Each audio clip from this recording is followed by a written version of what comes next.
Good afternoon. I would like to extend a warm welcome to the EMS Caucus members, staff, distinguished guests, and partners. I am Susan Bailey, President of NAEMT, and I'm very glad that you have joined us for today's briefing. I want to thank co-chairs Richard Hudson and Debbie Dingle for allowing NAEMT the opportunity to help educate lawmakers on the unique and often unmet needs of the EMS community. We are thrilled to have Congresswoman Dingle joining us today, and I will now turn over the floor to her for a few remarks of welcome. Hello there. I hope everybody can see me. Good afternoon, everyone. Good afternoon. I'm very glad to be with you. I'm talking to you from the cloakroom off the floor of the house. So that's why my background's so elegant. But it is good to be with you. And I want to tell you how honored I am to co-lead this caucus with my fellow co-chair, Mr. Hudson, and that this caucus is dedicated to educating our fellow members in the House about the important functions of EMS practitioners nationwide and build bipartisan support for this essential public service. People do not understand how critical your jobs are every single day. I want to express my appreciation to the experts from NAEMT. Their on-the-ground perspective is so vital to helping shape good public policy. The role EMS plays in the lives of Americans has constantly evolved and in recent years has seen widespread change. Today, you're going to hear about some of these changes, how they are affecting the lives of our friends and neighbors, and importantly, how we as policymakers may use this information to ensure that EMS professionals receive the resources, the infrastructure, and the flexibilities necessary to carry out their mission. The goal of today's briefing is to get perspectives from a range of EMS practitioners to help educate Congress on what's happening on the ground, to help us determine what we can do better and how we can ensure that when a person with a medical emergency dials 911, the response will be timely and appropriate. EMS professionals are on the front lines of our health and public safety, and they provide life-saving services in some of the most difficult circumstances imaginable. EMS providers are literally lifelines for our communities, and I promise I will continue to do everything I can as co-chair of this caucus to support your critical work. Thank you very much.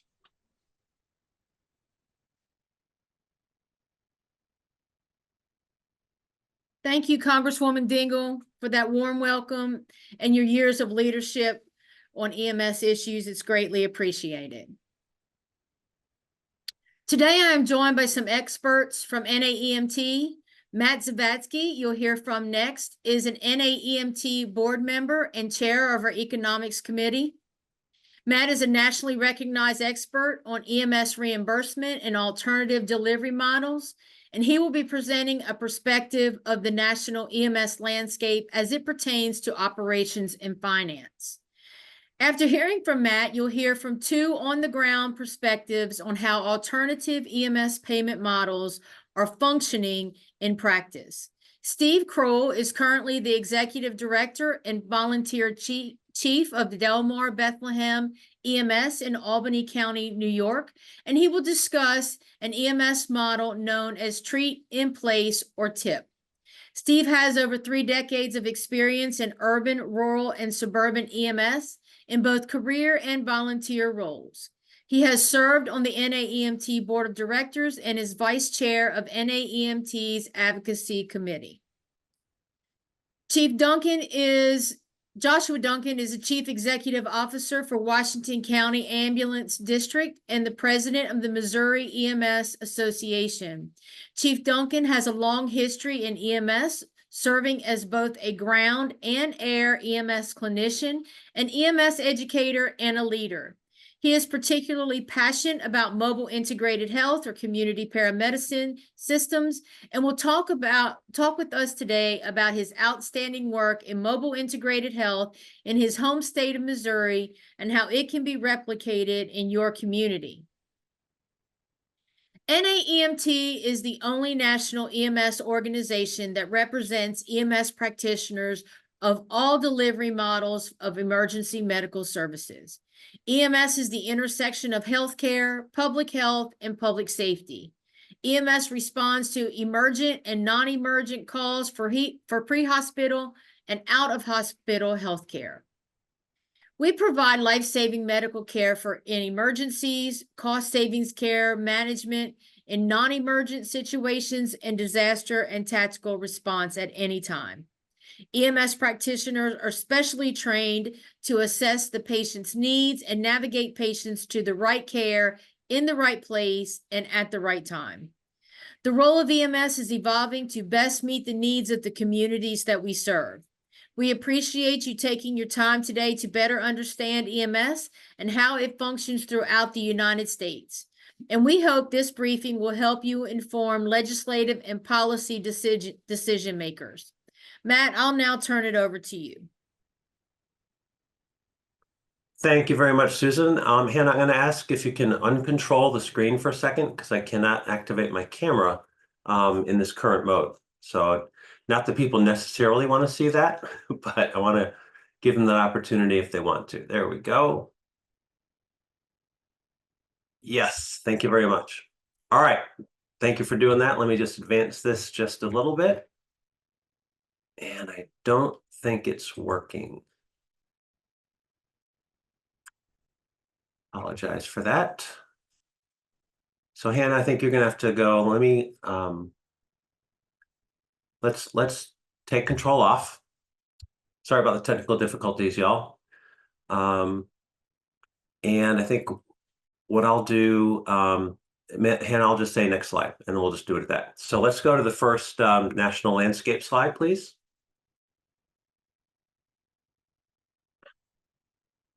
Keep going. There we go. Okay. Sorry about that. Thanks for bearing with us, folks. First and foremost, we can share with you that most EMS systems across the country are facing some of the greatest challenges that they've ever faced. Rising call volume, stagnant reimbursement, dramatically increasing, and some would say skyrocketing costs for service delivery, primarily in terms of personnel, wages, and supplies, ambulances. We're going to go over a little of that with some specific references so that you don't have to just take our word for it, but when you get the materials, you can actually see these things for yourselves, and we'll give you those examples. Next slide, please. All right.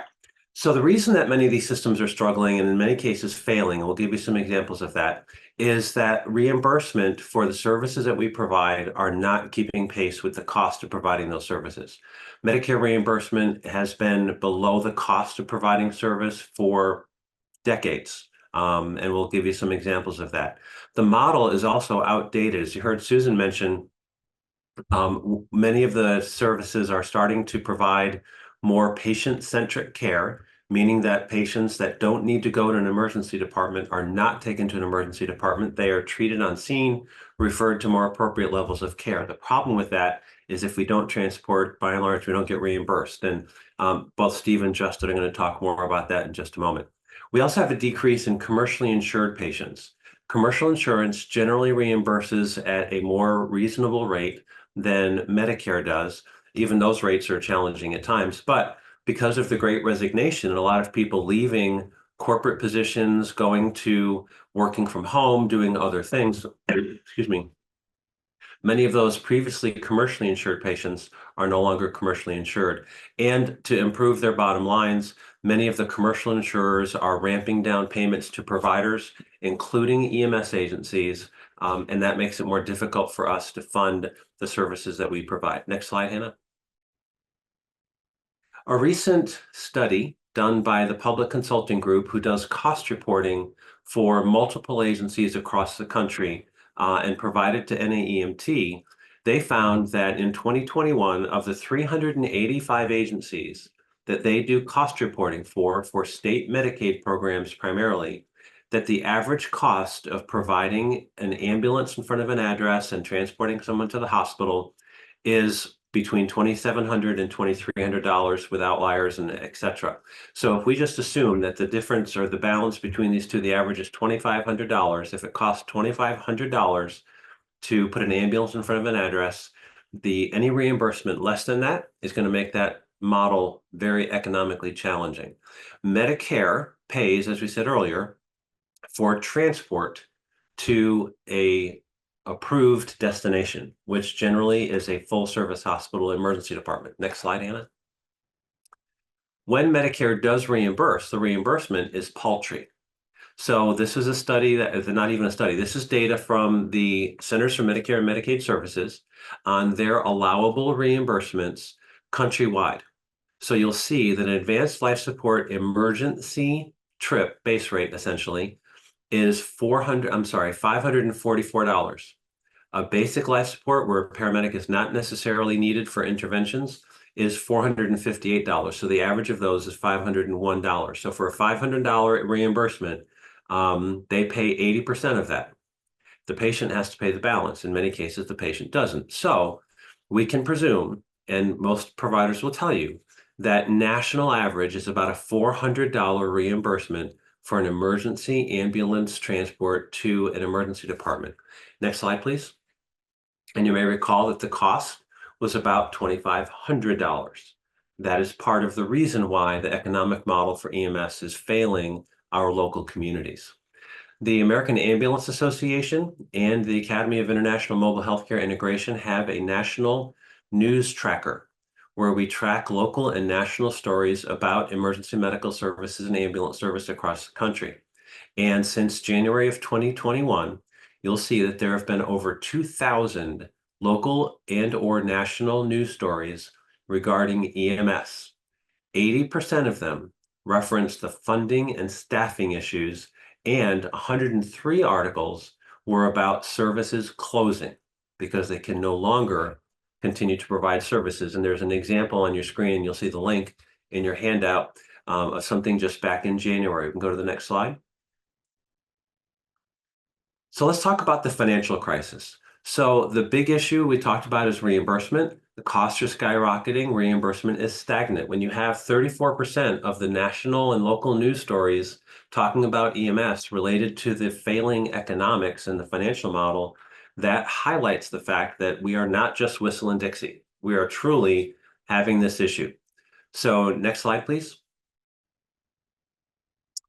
The NAEMT, the National Association of Emergency Medical Technicians, who are hosting or sponsoring the EMS Caucus, if you will, or this session, did a national survey and published the results in 2023. And you'll see that agencies that responded to the survey showed these increases in wages, equipment, supplies, and that has a significant impact on the service delivery.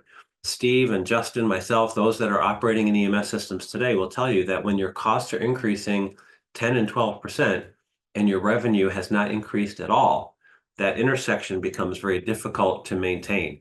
And you can see that those projections of cost increases are predicted to last certainly through 2026. Next slide, please. Staffing. The pandemic did many things for EMS. One of the downsides to the pandemic, obviously, is that people left the EMS profession. In many cases, they left the healthcare profession.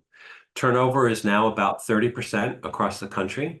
Paramedics and EMTs and even 911 call takers are leaving the profession in droves. It's a dangerous job. We have one of the highest workers' compensation rates in the country because of the risks that EMS practitioners have in the field. And also we've got the problem where hospitals have a nursing shortage. And in many cases, hospitals are hiring EMS practitioners because they can't hire nurses. And hospitals can afford to pay way more than EMS agencies can pay for the same practitioners. So the practitioners leave the pre-hospital environment and go into the hospital environment to be able to earn a more living and more beneficial wage for them. And we don't blame them for that, but it's just a worker shift that becomes untenable for field EMS providers. Next slide, please.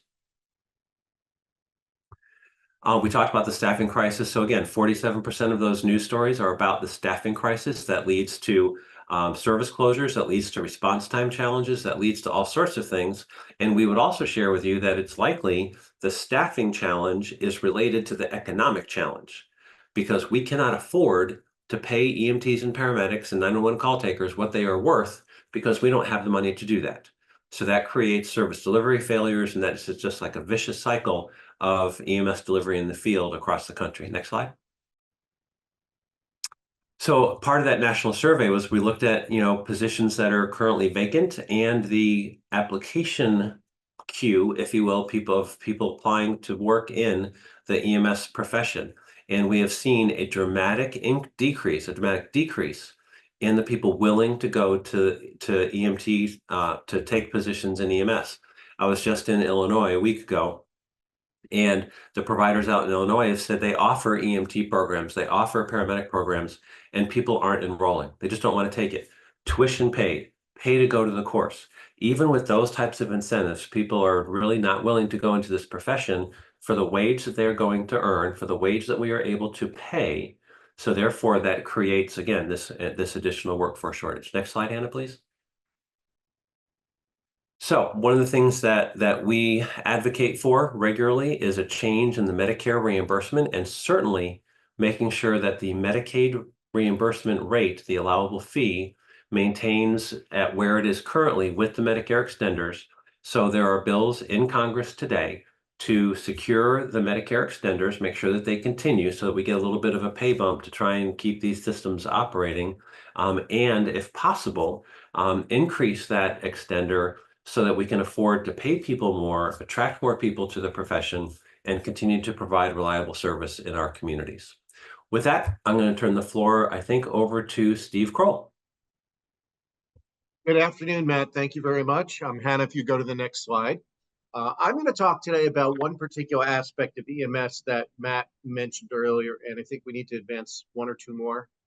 There you go. And so Matt talked a little bit about how we are underpaid for the cost of the services we provide. I want to talk about what's really one of the biggest underpayments, and that is that Medicare pays for transportation but not treatment. So we as paramedics and EMTs routinely provide care at the scene of a 911 call for clinical presentations that don't require transportation to the hospital. However, our choice is to transport the patient to the emergency department or to provide that care for no reimbursement. And Hannah, if you'll go to the next slide. So let me give you an example of a treat in place. And this is a real life example. This is a patient that I saw not 2 weeks ago. Got a call early in the morning at a local convenience store or somebody who came in for their morning coffee. And this person seemed to be sitting in the booth and not responding to everybody. We went in, we found this person, we started chatting with him. He was not as aware of his circumstances as he normally would be. He had a medical work bracelet on that said that he was a diabetic, and we happen to have known this person for having been a patient of our agency before. So we did an assessment. One of the things we did is we took that person's blood sugar. We now know this person's blood sugar was low. So for whatever reason, they didn't get their insulin dose right last night, they ate too much, they ate too little, they need some help from us. Well, what can we do in the field? Well, we will, if we can give them some oral glucose that can help get their blood sugar up. We can start an IV and give them some fluid that has sugar in it to get their blood glucose up. And you'll see after we do that, we're there for a little while, the person becomes a little bit more aware. We start talking with the person. He says, yes, I messed up my insulin dose. Well, we can't stop there and walk away. So you need not only that sugar that we put in your body, but you need this person to have a meal so we get some more substantial nutrition. So we're in a convenience store and the clerk makes a peanut butter sandwich for us. And we feed this person the peanut butter sandwich. He eats the peanut butter sandwich. We reassess him. And we've been there now for 30 to 45 minutes. We reassess him. We can discontinue the IV that's been in his arm to give him the sugar. And we check, and his blood sugar has gone up to an acceptable range. Now this person is talking with us and saying things like, gee, I wish I had got my medicine right. I'm sorry. I hate to burden you guys. Well, this person doesn't need to go to a hospital. This person does probably need to call his endocrinologist or his primary care doctor when he gets home and say, hey, I had a low blood sugar crisis. I need to make an appointment and come in and see you. Want to make sure my medication is right. But if we take this person to the emergency room, all they're going to do is give him that same advice. Call your private doctor, make sure everything is in balance with your diabetes. There's not a lot we can do for you. So we'll spend an hour to 2 hours, and this call was about 90 minutes that I spent sitting in the booth at the convenience store with this gentleman. And we got him back to where he needed to be so that he had a friend come and pick him up and drive him home. He didn't drive right away, and his commitment from us to go and see his physician. we put 90 minutes of time into treating this patient and we don't get paid anything for that. Had we taken this patient to the hospital, most insurance companies all insurance companies would have paid us for it. Let's go to the next slide. Here's another example. We get to the scene of a traffic accident, a minor traffic accident, a fender bender. Sometimes people are more emotionally disturbed by a traffic accident than are physically injured, but we check them out. We're the EMTs and paramedics. We check them out. We go over them with them head to toe. We calm them down. We help them, and we treat what needs to be treated. Sometimes we find people that have injuries that really need to go to the hospital. They need to get they need to have their spine checked. They need to have checked for head injury. But say we are at a car accident with a car full of people and nobody has any major injuries, nobody has any major presentations. We've talked to them about their health history. They don't have a very troubled health history, but we find somebody who has a small cut on their finger, big enough that it's going to need sutures or stitches, but not big enough that they need to go to the hospital. We have one choice, and that's to take them to the hospital. Now, the other thing we could do is wrap it up real nice and say, you could go to an urgent care center and get it stitched up. You could go call your doctor and make an appointment, go in and get it stitched later today. But again, our only choice from a payment perspective is take them to the emergency room. So next slide, please. So those are two real life stories I've seen as a provider just in the last couple of weeks. So let's talk about emergency rooms for a minute. Hospital emergency rooms are overcrowded. I'm sure when the hospital folks come and visit you, and I happen to be very involved. I'm on the board of directors of my local hospital. We talk about it all the time. Our emergency rooms are overcrowded. Patients sometimes wait for hours to be seen, and ambulances are experiencing long delays in offloading patients. In other words, the ambulance shows up with the patient. There's not a bed in the emergency room. We have to wait to find a bed. That is in large part because ER beds are often filled with non-emergency patients when life-threatening emergencies arrive. Now, the ER is the most expensive place to be treated because of all the standby equipment and all the high level of training of the people that work there. But the current payment system incentivizes us to take people to the hospital when a different level of care is appropriate. And sometimes we are that different level of care as EMS and paramedics. So next slide, please. So why treat in place? Well, if by providing payment to the ambulance service or treat in place, Medicare will avoid the hospital emergency room costs and reduce the overcrowding of emergency rooms, and savings is created by replacing a hospital visit with a far less expensive and more appropriate form of care. So like I just described for that diabetic patient, we can provide all the care that patient needs in the home. We also could consult a telemedicine physician, which we often do, and have that physician actually bring the physician on a little video screen right to the patient. So not only have we done the treatment of the patient, but us and the provider on the other end and the patient now have a three-way conversation where we have that physician that can help us make the determination, does this patient need to go to the hospital? And if the patient doesn't need to go to the hospital, we can do treat in place. Next slide, please. But the challenge for us is payment. Now, we've just concluded the Medicare ET3 demonstration program that a lot of you may be familiar with. And that demonstration program did pay EMS agencies for treat in place and also taking patients to ultimate destinations. After paying the ambulance service and any telemedicine provider that used, the average net savings to Medicare per Medicare beneficiary was $537.53 when the patient was treated in place instead of taking an ambulance ride to the hospital emergency room. Now, I don't know that very often people come to Congress and say, here are healthcare innovations that will save you money.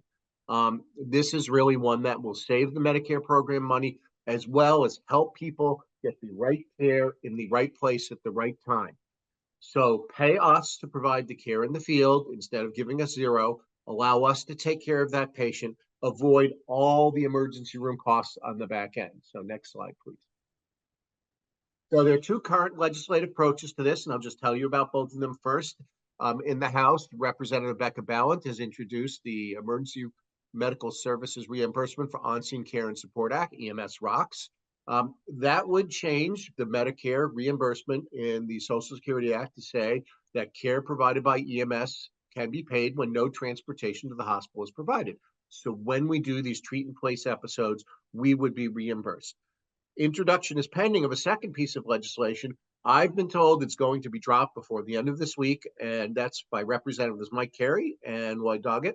And that's going to create a pilot program to test the TIP model under the CMS Center for Medicare and Medicaid Innovation. So that bill will be in by the end of this week. We think they're two current great approaches to the same issue. Next slide, please. So this is not only happening at the federal level. There are things happening in the states.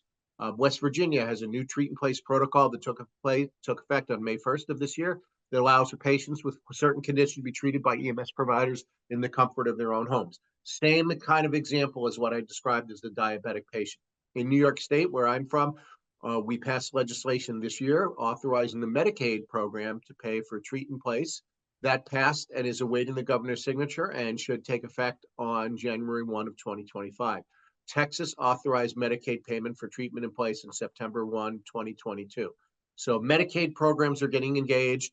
There are also private pay initiatives. Both my agency and some of the other agencies that my friends are affiliated with have been doing treat and place programs with commercial insurance companies that are paying for treat and place for their commercial lives, their Medicare Advantage, and their Medicaid managed care patients. However, Medicare is, of course, the largest payer for most of us, and Medicare leads the market. So it's really important to us that we provide the right care in the right place at the right time. We're more than just people that take people to the hospital. We have got clinical skills, and we're using those same clinical skills to treat people in place. So if we can go to the next slide. So let's just talk about the economics for this for a moment. During the pandemic, CMS authorized EMS payment for non-transport. They decoupled the payment from transport because, number one, we wanted to keep people out of the emergency rooms during the COVID pandemic. They were overrun, they were too busy, and only paying for transportation encourages EMS to use the most expensive mode of transport to the most expensive source of care. Some EMS agencies have to take patients to the hospital because they have to pay to keep the ambulance agency running. It's an incentive it is an incentive that goes the wrong way. So during the pandemic, when we wanted to keep people out of the emergency room, we were encouraged to not take people to the hospital. And we'll go to the next slide. And what did that mean? What did that do for us? You should have in your information the case for EMS reimbursement for TIP, and this is an NAEMT paper that Matt and I and Justin were part of working on. It is available on the NAEMT website. I'm sure it's in your materials from this meeting, and we can focus in on one special section if we go to the next slide. In simple terms, there were 55,858 Medicare beneficiaries who were not seen by the hospital emergency department, instead were cared for by an ambulance agency personnel. And that saved $20 million for the Medicare program. There is real savings here. So, it's an improvement in care. Patients like it. We do patient satisfaction surveys of our treat and place patients. They love the convenience of not having to wait for hours in the emergency room. They love that they are getting care that they need by somebody who is with them in a place that they're comfortable.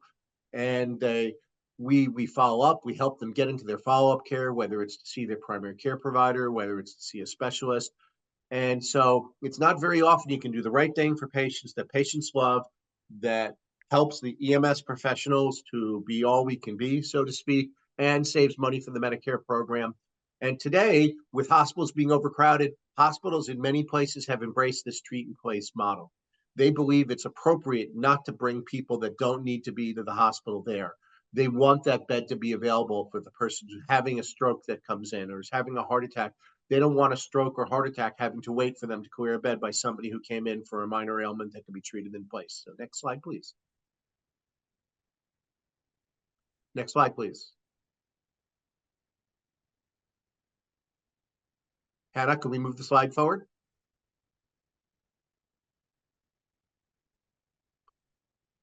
All right, excuse us everyone for a moment. We have a technical issue. Hannah, are the slides able to be moved forward?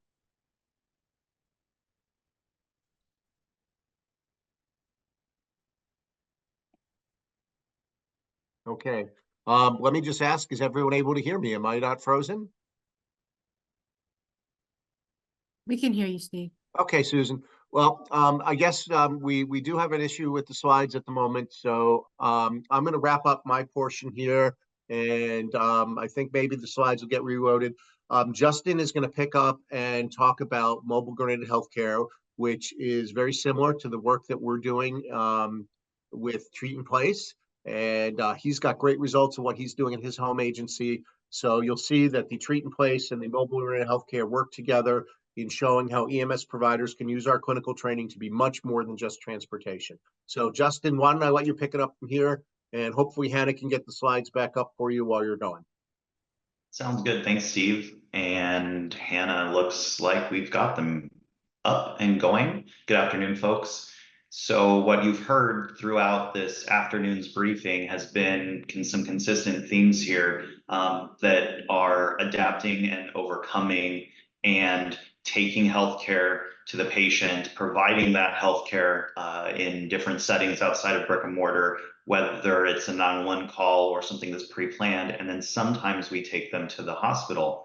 The concurrent thing that you've heard over and over is EMS practitioner, but we have to park in the back of our brains that while that is what we are and that's what we do, that is not how we are compensated. And so we are only compensated as an ancillary service for transportation. So we make fun of ourselves and literally we get paid as ambulance drivers.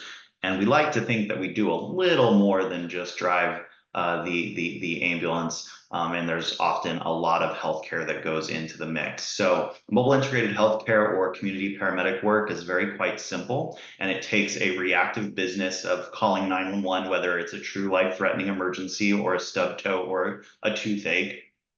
And it is under the mission of providing preventative care and managing of those patients in their desired setting. Next slide.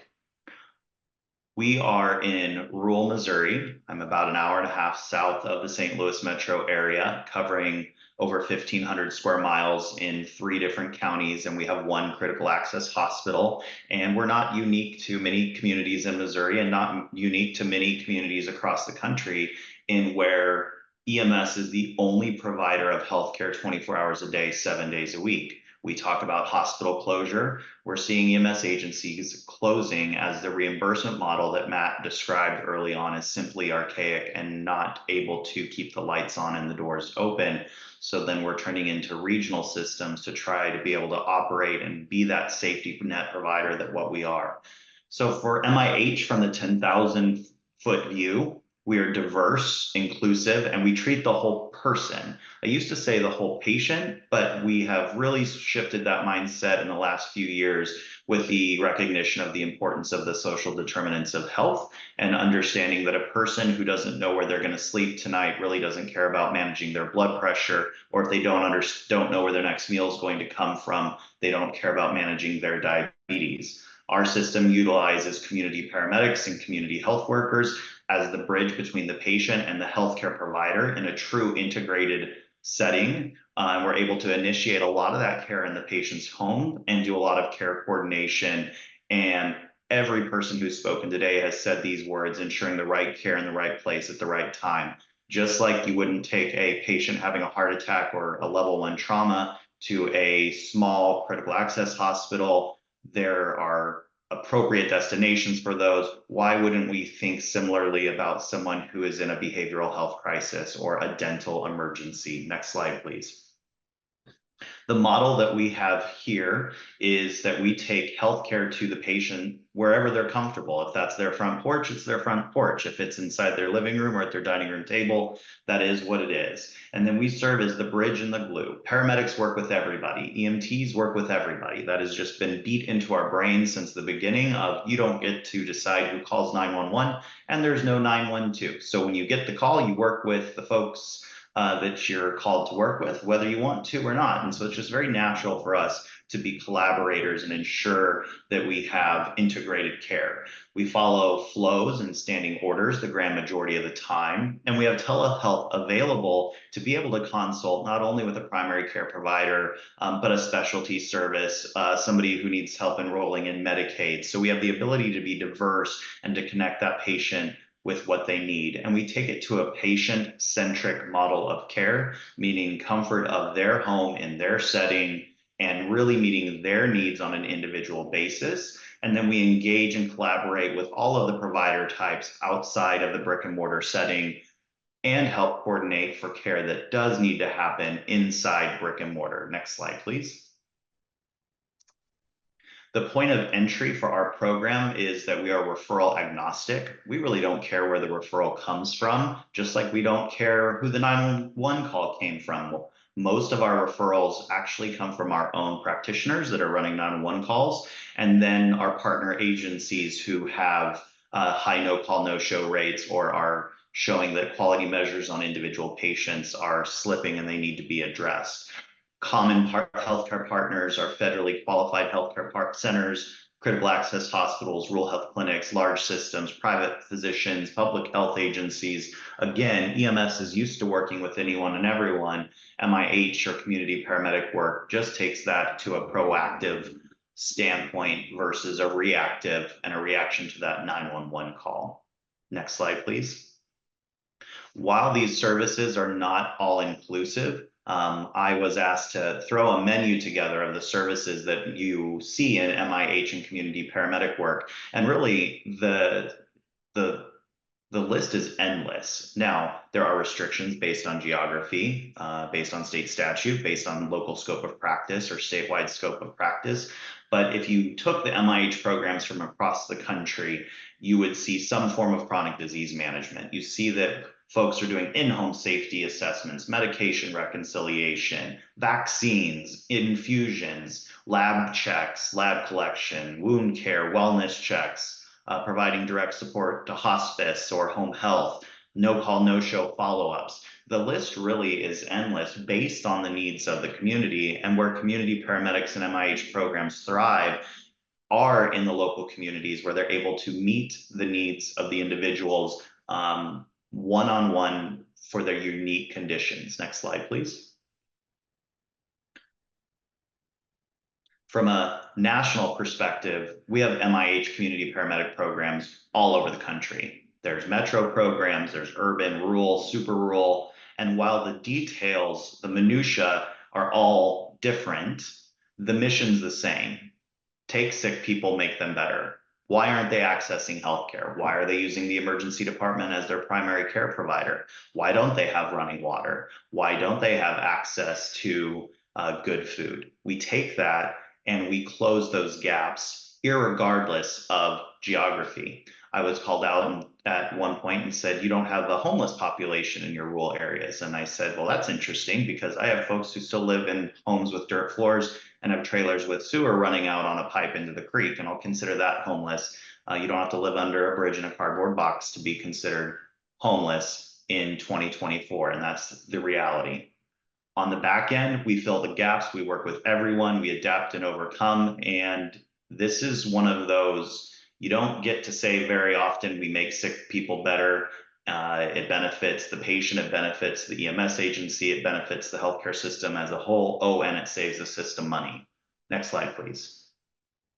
A poll in 24 of the National Association of Mobile Integrated Healthcare Providers shows member locations dotted across the country. Now, this does not necessarily represent an active MIH or CP program, but one that it could be someone who's interested, they're just getting off the ground. But from a geographic representation, there are MIH programs dotted all over the country doing things a little bit differently, but the back end results are the same in making sick people better and doing some system savings. Next slide, please. Drilling down to the local level, we signed a contract at the end of 22 and did some claims data review with a local QIO, and we did it fully blinded. We sent a list of our patients enrolled that were Medicare, sent it to the QIO and with an enrollment date and said, do some pre-post analysis. And the claims showed about a 52% reductions in savings. And that's pretty significant when we look across the board. And it's consistent when you take some tests at different agencies, pulling similar data. Next slide, please. Again, we have turned to community paramedicine to help with overcrowding, but also to look at the financial impact of the healthcare system and ensuring patient care gaps are closed. Next slide. I want to drive this one home. I know that Steve mentioned it, but CMS has data. So we often get thrown back at us that, well, where's the data? Where's the data? Where's the data? CMS and CMMI has the data. This is the study that was published by NAEMT, and it was 20 millions that went out to ambulance services, touching 55,000 beneficiaries, and the savings to Medicare after paying for the EMS agencies was 38,542,000. And that is likely an understated number. So good patient care, high quality, positive outcomes from patient care surveys, and saving system dollars to the tune of 193% cost to savings ratio. Next slide. I think a final reflection of all of us here is that we have a broken system, and that the folks that are doing the work and the boots on the ground have some ideas on how to make it better. And there's some data to support driving change in an industry that has always provided healthcare, but has only been reimbursed for taking people from point A to point B. Next slide. Many thanks to Representatives Cleaver and Armstrong for introduction of the Community Paramedicine Act of 2024, or HR 8042, to really drill down and work on creation of programs across the country, and to marry them with HRSA to be able to do some data analysis and some good system designs. And really the next point to push out there is CMS and CMMI should explore and support these different models, right? Treatment in place, treatment, alternate destination, community paramedic, that all is under the umbrella of mobile integrated healthcare. It's the referral source that might be a little bit different. There's always going to be the need for the 911 ambulance that takes sick people to the hospital, but we also understand that there is a very large chunk of patients that could be treated in their home, treated and taken to an alternate destination, and cared for on a preventative basis through our EMS practitioners. And with that, I think I'm supposed to throw it back to Susan. Thank you so much. And thank you to Matt, Steve, and Justin for sharing your expertise with us. And now we'll take some questions, and Charla will be our moderator for that. Thank you, everyone. That was a wonderful presentation. I just want to let people know, if you have a question, please add it in the chat, and I will make sure that one of our presenters gets that question.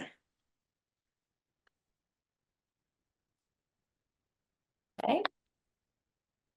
I'll start with one here, and it actually has to do with Justin, the last presentation, the last part of the presentation that you gave. You had mentioned that a lot of these mobile integrated healthcare and community paramedicine are programs are specific to their location and the needs of their communities, and a lot of them are already in place. But what is the role of the federal government in this? Why would you want the federal government involved at all? Is there something that can be done, that could be needed? I know you talked about CMS and CMMI. How is that going to be helpful to communities around the nation? I think that all of us could have an opinion on this matter, so I won't take up a ton of time, but I think that the federal government, when we're working at the local level with Medicaid, we're working with, I have 3 MCOs in Missouri, and trying to get contracts in place and state plan amendments. We are asking, or why would I want the federal government involved? Well, when CMS makes rules, it makes life a heck of a lot easier on the trickle down effect of things. And we get pushback that, oh, well, data. CMS and CMMI have data. They have data that shows that we've kept people at home during this thing called the little global pandemic. We did it well. The quality was good. We paid the paramedics, and patients were happy. And we saved a little bit of money to the federal government. So why would I want them involved? To me, it's a bit of a no-brainer. This is a purple issue. It takes and makes sick people better, and it saves money. So CMS we want you at the table. That's my opinion. And Matt or Steve, feel free to fight with me. I would add to what Justin said, is that we see a lot of community paramedicine programs that don't last because they're not funded. We usually are able to find grant monies to get us started, or someone who'll put up a small amount of money to get us going for a little period of time. But it's never been, if I have countless agencies in my state that have abandoned their community paramedic programs because they couldn't make them financially sustainable. Many of these community paramedic patients are going to be Medicare beneficiaries. A lot of them are going to be Medicaid recipients. So if the federal government helps to lead the way by first enabling these programs, second, funding the start of these programs, and third, making them part of the normal payment stream, we can do them. So just like when I talked about treat in place, this is, as Justin described it, we're going to be seeing people in the right place at the right time at a lower cost. So the federal government should be, if they invest in Justin's programs, Justin is keeping people healthier and keeping them out of the emergency room.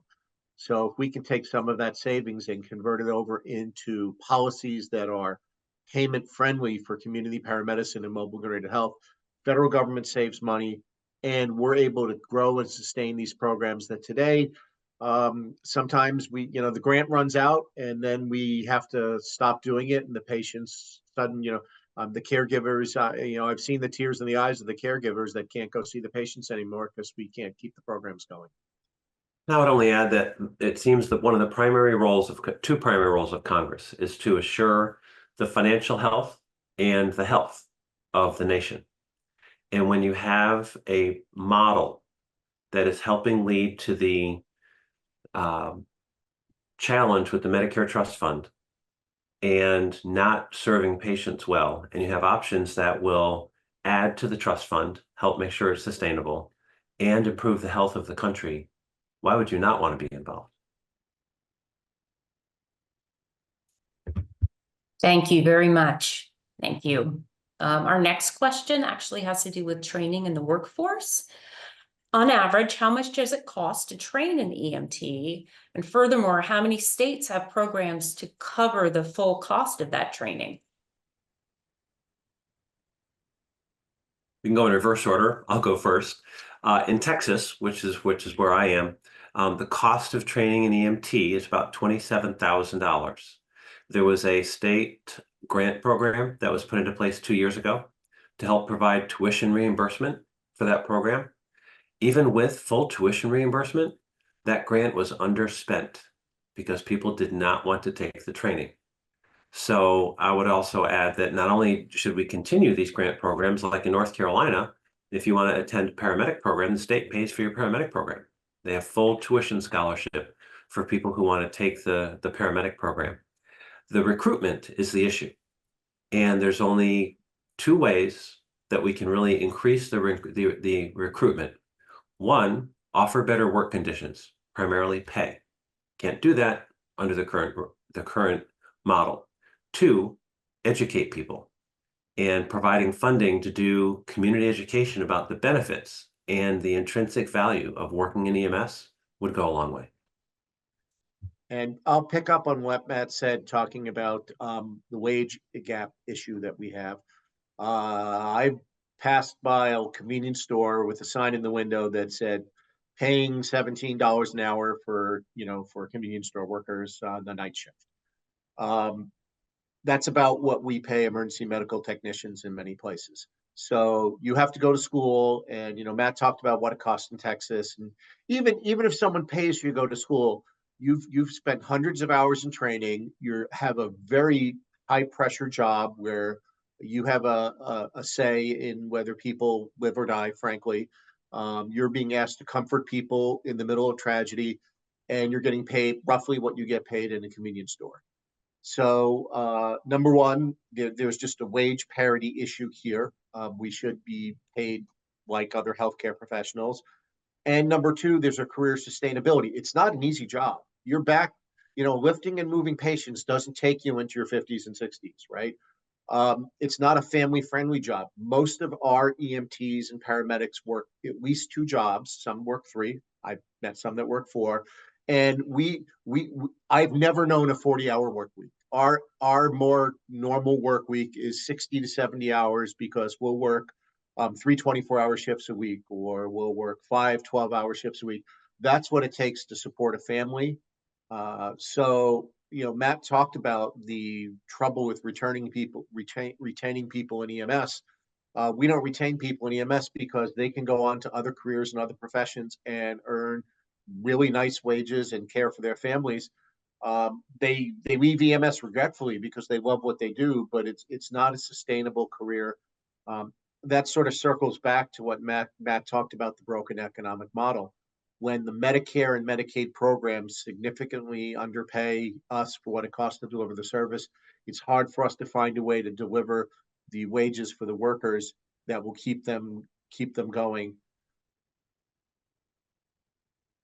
And I'll kind of take it home there. It's our industry is behind the times with one, from a funding mechanism, for a compensation mechanism, and thinking about the local environment. We have lots of paramedics in Missouri, but they're isolated to your urban areas with really good tax base, the muni departments, or there's subsidies that I can drive an hour and a half north from here, and in 4 years, a paramedic's making 6 figures to work a standard shift. And then you go to the rural areas where I occupy a certain service area because their BLS service could not exist anymore due to lack of funding. So I think we have lots of providers in certain areas, none in other areas.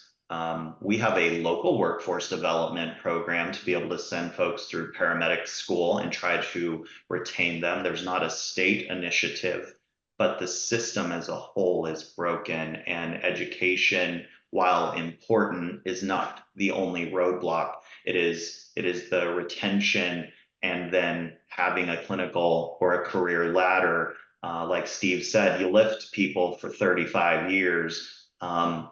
That sometimes you make it, sometimes you don't. We kill backs and we kill shoulders and knees in this industry. And that's another plug for MIH and CP work, is the day that you're able to take someone off of a 4896 lifting people and put them in a staff car Monday through Friday and banker's hours and just go take care of sick people and not have to do the transfer in 3 a.m, that extends the life cycle. It gives them a future and a path. But if there's not the dollars there to support it, those programs end.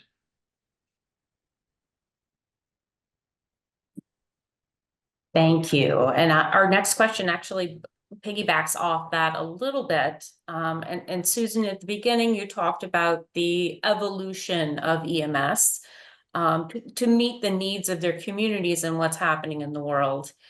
Can you talk a little bit about, whoever would like to take it, this evolution from a transport service to really healthcare partners and healthcare community workers?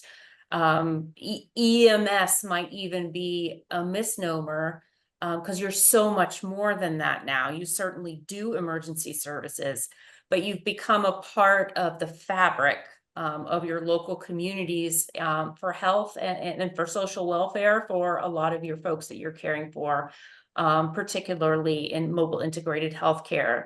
You kind of talk about how that has evolved, and needfully the payment system has to follow that as well in order to keep these services up.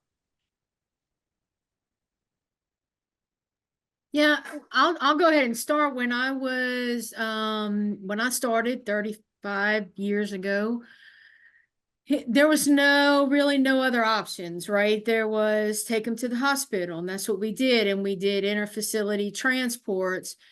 But as things have happened, disasters have happened, pandemics have happened, workforce shortages have happened, the field in which EMS practitioners can work has expanded.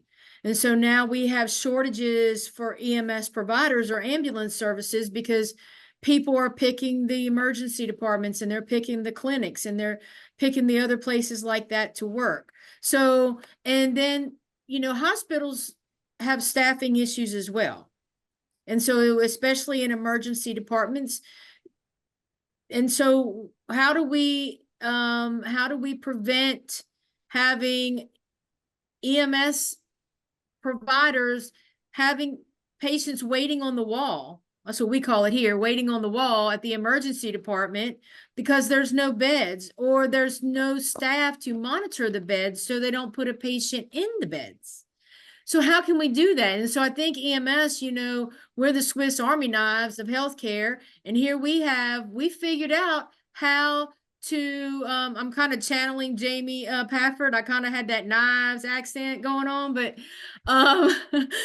we figured out how to keep people out of the emergency department, but we're not getting reimbursed for it. So what we're asking for is to reimburse us for treating the patients that we can treat at home. And overall, it improves the entire healthcare continuum. Well said. Thank you, Susan. Well said. Anybody have anything to add? I took emergency off the side of our trucks about 2 years ago.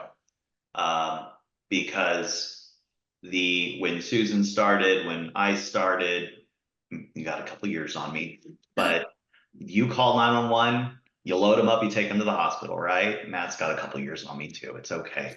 I won't leave Susan out there all alone. And the business has just changed. So we put mobile healthcare services on the side of our ambulances, because when you go back and you look retrospectively through a robust quality program, 20% of our volume is emergent. If that, how many times do you turn on red light and siren anymore in any system with priority dispatching? So the industry has changed and evolved from the 70s, when it was designed to reduce highway safety deaths, to now we do everything. And the reimbursement and sustainability just hasn't caught up with the need. And Justin, to reinforce what you said, what is quite interesting is communities turn to us in times of great need, and we're ready to mobilize. But as soon as that mobilization ends, they forget all that they learned about what we can do. So in my time, it was Hurricane Katrina in the Northeast, right? In Susan's time, it was a different challenge. Matt seems to the disasters seem to follow where Matt lives, and he's seen a few of them. But look at who can mobilize and vaccinate 100,000 people in a very short period of time. It's paramedics and EMTs. Look at who could set up field providers to handle minor injuries and minor ailments when the hospital system has broken down or is overburdened. It's paramedics and EMTs. But we sort of forget about that as soon as the crisis is over. Well, our healthcare system has a lot of challenges of its own now. We should be part of that in an ongoing basis. That's really how we have changed, and we hope everybody can catch up with that. Thank you, Steve. Thank you. And we are just about out of time. So I wanted to hand it back over to Susan to wrap us up. And I will let everybody know, if you didn't catch the entire webinar, we will have, it's been recorded and we can make it available. Susan? Thank you, Charla. And thank you again, everyone, for joining us for this discussion on the many challenges facing EMS, as well as potential policies to help move EMS forward. A special thanks to Congresswoman Dingell and Congressman Hudson for hosting this webinar. We hope that you found it useful and that you have a great afternoon. Bye, everybody. Thank you all. Thank you. Thank you.